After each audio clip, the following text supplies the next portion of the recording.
Hey guys, yes, you can see me okay. So, I wanted to show you guys a really quick and easy mod you guys can do to boost your compression.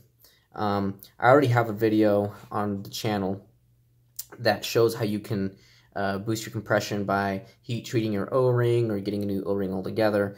And I would recommend checking that one out if you guys want to get more in-depth tips. But in that video, I actually missed one really important part, which is how you can actually increase the compression in your cylinder seal by Teflon taping the cylinder head. And I'm going to show you guys what I'm talking about right now. Most guns that you buy nowadays will have a pretty good seal. This is probably the easiest out of all the seals in your air compression components to be able to get up to 100% efficiency. But it's worth mentioning nonetheless, especially if you have an older gun or you just want to make sure you're definitely getting 110% efficiency out of your compression. So here's just a standard cylinder head, as you can see. I don't know what this is. I think this is maybe out of a G&G. And then this is just a standard Type 0 cylinder with a, I believe this is a G&G piston. So just to kind of demonstrate what I'm talking about with having poor compression in a lot of stock guns and some older guns. As you can see, here's just wanting to slide, but as you can see, and this O-ring is good. I know it's good because I just changed it. But as you can see, what should be happening is the piston should be reaching a certain point to where it actually just pushes back on me because the compression is so good. But in this case, we're actually losing a lot of air in and around where the cylinder head seals with the cylinder. So really easy way to fix that is with Teflon tape.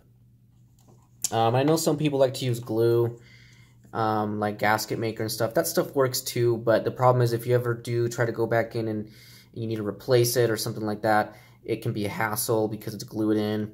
So I really just recommend using Teflon tape. I haven't had any problems. It's usually the best way to go. It's the most cost effective as well. So just grab a piece of Teflon tape like this.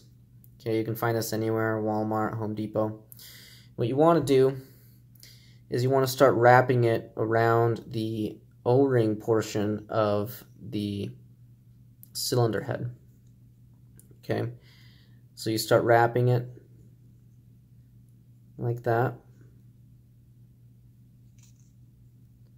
Okay. We'll do maybe 1 or 2 passes.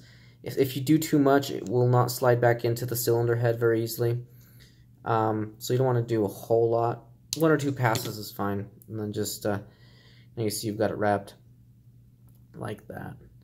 And it's not the prettiest job in the world, but it gets the job done. So let's go ahead and install it. Might take a little bit of pressure, but there we go.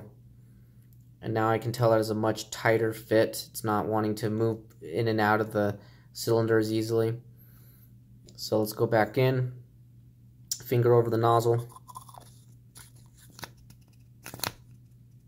As you can see, it's actually wanting to spring back up on me. It's not moving. So right there, you've got 100% efficiency in that seal.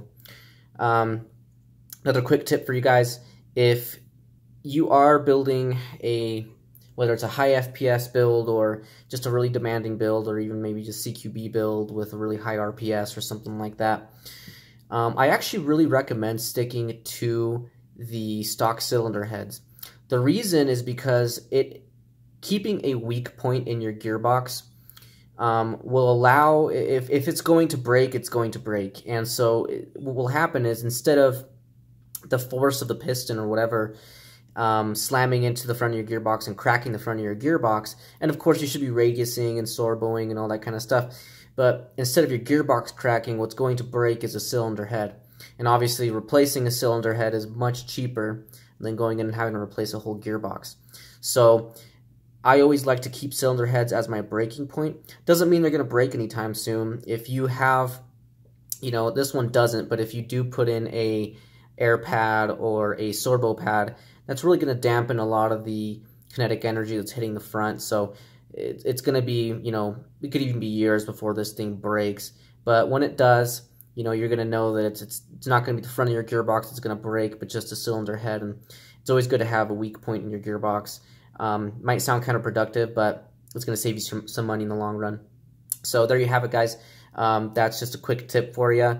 I will try to get more of these videos out. I know it's been, I think it's been like a couple years since I've had one of my videos out, but I'll try to get them out a little bit more frequently now that I've got my new shop up and running. So any more questions, feel free to comment and I'll get to those as much as I can. Peace.